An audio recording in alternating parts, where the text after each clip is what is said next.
Mammals वो प्रजाति थी जो डायनासोर्स के समय से ही अस्तित्व में थी। आकार में छोटे होने की वजह से ये जीव आज मौजूद चूहे जैसे थे। देखा जाए तो मैमल्स की शुरुआत इसी तरह से हुई थी। इस स्तनधारी जीव ने खुद को परिस्थितियों में ढाल कर रहना सीख लिया था। फिर जब एस्टेरॉयड के टकराने से महाविनाश का सिलसिला शुरू हुआ तो इन्होंने भी अपने कई साथियों को खोया, लेकिन ये अपनी स्पीशीज को बचाने में सफल रहे। इस महाविनाश के कारण पैदा हुई गर्मी से बचने के लिए मैमल्स ने जमीन के नीचे रहना शुरू कर दिया। चूहों को साइज में छोटा होने का फायदा मिला, जबकि डायनासोर्स का आकार ही उनका सबसे बड़ा दुश्मन बन गया।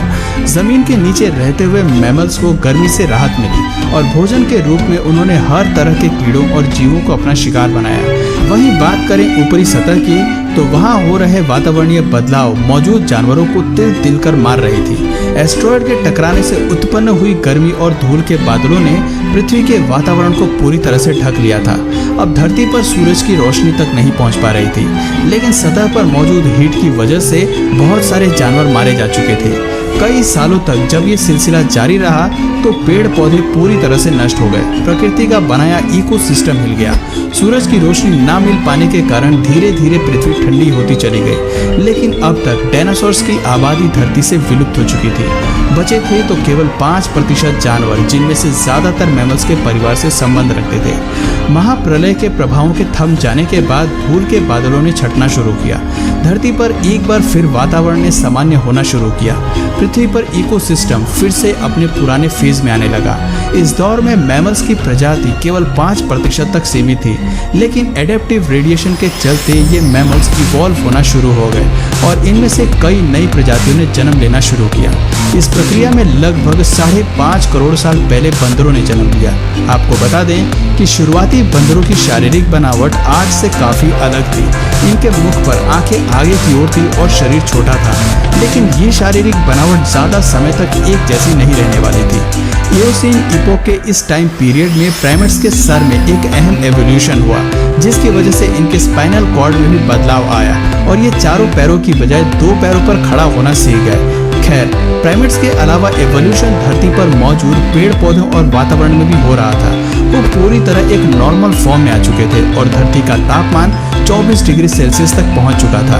करीब 4.5 करोड़ साल पहले बदलाव के चलते ही हमारे दिन 24 घंटे के हो गए। इसके साथ ही हमारी टेक्टोनिक प्लेट्स में भी हलचल हुई। अब तक हमारे सभी द्वीप अपनी अपनी स्थिति पर थे। केवल एक और नई संरचना होना बाकी थी, जिसके तहत 2 बड़े महाद्वीप अपनी जगह से खिसक कर एक दूसरे के करीब आ गए। ये वही द्वीप थे जिन्हें आज हम भारत के नाम से जानते हैं। भारत ने अफ्रीका से अलग होकर एशिया तक पहुंचने में कई लाखों करोड़ों साल लगाए। ऐसे में जब ये टेक्टोनिक प्लेट्स एशिया से जा मिली तो हिमालयन रेंज का निर्माण हुआ। इस निर्माण में कई ऐसी श्रृंखला विकसित हुई जिसके चलते उत्तर में भारत की भौगोलिक स्थिति बदल गई। इसके साथ ही मौसम के पैटर्न में भी भारी बदलाव आया। इस टकराव के चलते दुनिया के सबसे बड़े माउंटेन माउंट एवरेस्ट का भी निर्माण हुआ और इसके निर्माण के साथ ही ये तय हो गया कि आने वाले भविष्य में भारत में कई बड़ी नदियों का भी निर्माण होने वाला है, जो इस पूरे द्वीप की फॉर्मेशन को काफी हद तक बदलने वाला था। खैर, जहां एक तरफ धरती के हर द्वीप में विकास शुरू हो चुका था, वहीं दूसरी तरफ एवोल्यूशन की होड़ में जानवर भी अपने आप को काफी हद तक बदल रहे थे। द्वीप को अपने मौजूदा स्थिति में पहुंचने पर जंगलों में भारी गिरावट आ रही थी और मुख्य रूप से ग्रासलैंड्स का निर्माण हो रहा था। उधर जानवर भी घास के मैदानों में रहने के लिए एडॉप्ट हो रहे थे और साथ ही साथ नई प्रजातियों का भी विकास हो रहा था, जो ग्रासलैंड्स में अपना दबदबा बनाने की कोशिश कर रहे थे। पुराने मैमल्स में भले ही दूसरे जानवरों को मारकर खाने की क्षमता नहीं थी, लेकिन अब विकसित मैमल्स ने दूसरे जानवरों का शिकार करके उन्हें मार गिराने की ताकत विकसित कर ली थी और वो दूसरे जानवरों पर अपना दबदबा बनाने में भी कायम हो रहे थे। अब जंगल में मैमल्स की वही स्थिति थी जो कभी धरती पर राज करने वाले डायनासोर्स की हुआ करती थी। लगभग 1 करोड़ साल पहले धरती अपने उस स्वरूप में आ चुकी थी जैसे कि वो आज हमें दिखाई देती है। वातावरण से लेकर पेड़ पौधों तक सब कुछ अपने फुली इवॉल्व रूप में थे। कहने को तो धरती पर सब कुछ था, लेकिन अब भी एक प्रजाति थी जो धरती से गायब थी और वो प्रजाति आने वाले भविष्य में पृथ्वी के इतिहास को बदलने वाली थी। जी हाँ, ये प्रजाति थी इंसानों की। लगभग 40 साल पहले पृथ्वी पर फिर एक बड़ी हलचल हुई और अफ्रीका द्वीप के पूर्वी इलाकों में एक नई माउंटेन रेंज बन गई। जिसे आगे चलकर ईस्ट अफ्रीकन रिफ्ट के नाम से जाना गया। इस पर्वत श्रृंखला के निर्माण से केवल भौगोलिक स्थिति में बदलाव नहीं आया, बल्कि मौसमी हवा भी बदल गई। वहाँ मौजूद जंगल में हवा का प्रवाह कम हो गया, जिससे मौसमी हवा वहाँ नहीं पहुँच पाई और नमी की कमी से जंगलों ने सूखना शुरू कर दिया। बारिश न होने की वजह से अफ्रीका का ये क्षेत्र काफी ड्राई हो गया, लेकिन इस जंगल में रहने वाले जानवरों ने हार नहीं मानी।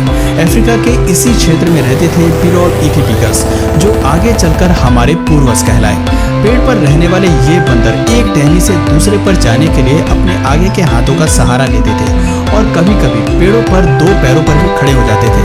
हालांकि ये अभी तक जमीन पर नहीं चल पाए थे, लेकिन इनमें खड़े होने की क्षमता पहले से ही विकसित हो चुकी थी।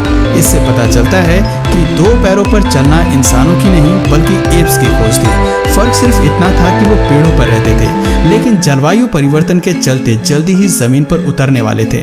इनमें से कई प्रजातियां चिंपैंजी के रूप में विकसित हुईं, तो कुछ इंसान बनने के लिए विकसित हो गईं। इनकी आने वाली पीढ़ियों ने खुद को बनाने के लिए और अपने विस्तार के लिए पेड़ों से निकलकर जमीन का रुख अपनाया।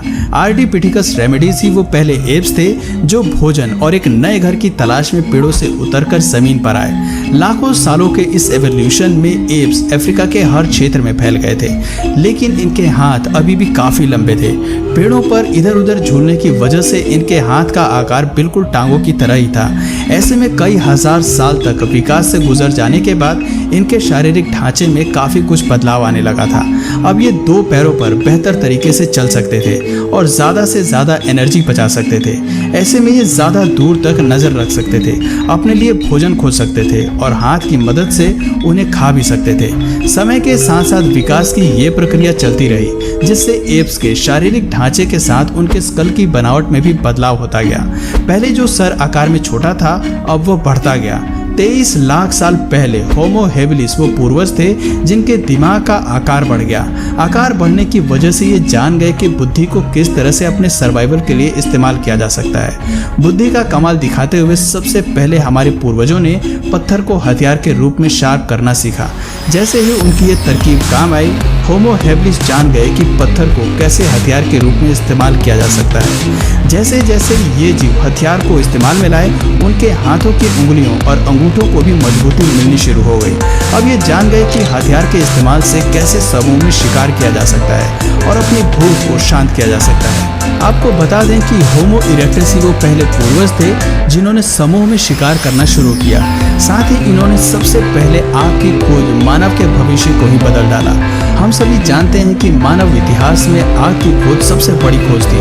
आग के इस्तेमाल से होमो इरेक्टस जल्दी ही मांस को पकाकर खाना सीख गए। आग ने हमारे पूर्वजों को केवल ठंडी से सुरक्षा ही नहीं दी, बल्कि दिमाग के इस्तेमाल के लिए उन्हें प्रोत्साहित भी किया। अगर आप सोच रहे हैं कि कैसे, तो आपको बता दें कि आग के इस्तेमाल से भोजन को चबाने में लगने वाली ऊर्जा कम हो गई। अब वो अपनी इस ऊर्जा को बुद्धि के विकास के लिए इस्तेमाल करने लगे, जिसकी वजह से आने वाली पीढ़ियां बड़े दिमाग के साथ पैदा हुई। एक बड़े दिमाग के साथ लगभग 2 लाख साल पहले इंसान अपने आज के रूप में विकसित हो गए।